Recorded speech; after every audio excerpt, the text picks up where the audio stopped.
Hi, South Carolina. This is SC News. Woodward, Republican, lose the case of Dartmouth versus Woodward. He argued that New Hampshire legislature should take the control over the Dartmouth College and the college should be the state university.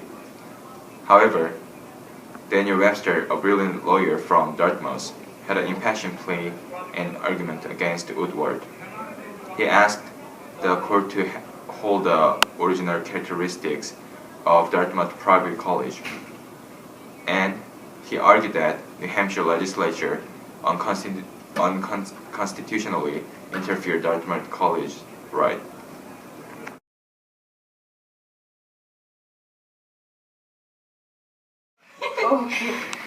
What do you think about the war?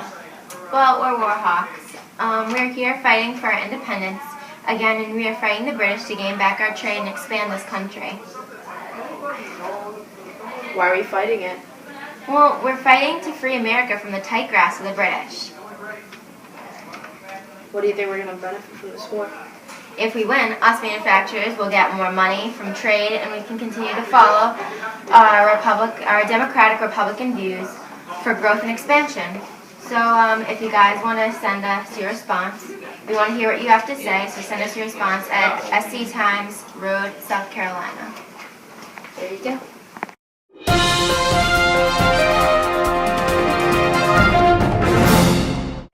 You are cordially invited to the Hartford Convention. This event will take place in Hartford, Connecticut on December 15th. We're going to be debating whether or not to give slave states more power in Congress. Along with this, we will be proposing that embargoes are going to be restricted for 60 days, and we will be admitting new states by 2/3 majority votes. Most importantly, the Federalists are trying not to go to war with Great Britain.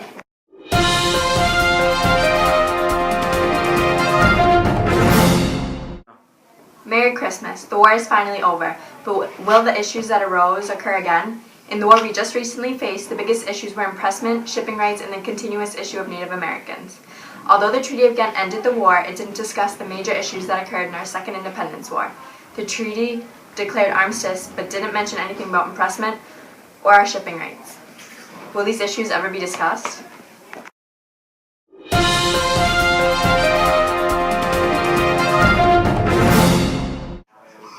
After the War of 1812, the Federalists took a major downfall. President Monroe aims to unite the two parties as one big super party. He's currently traveling all over Federalist New England, honoring veterans at key areas of the Independence and War of 1812. He's speaking warmly to everyone, and everybody is enjoying his company. He's starting an era of good feelings. Currently he's residing in Boston, spreading his ideas of unity. I guess you could call that a Boston Tea Party.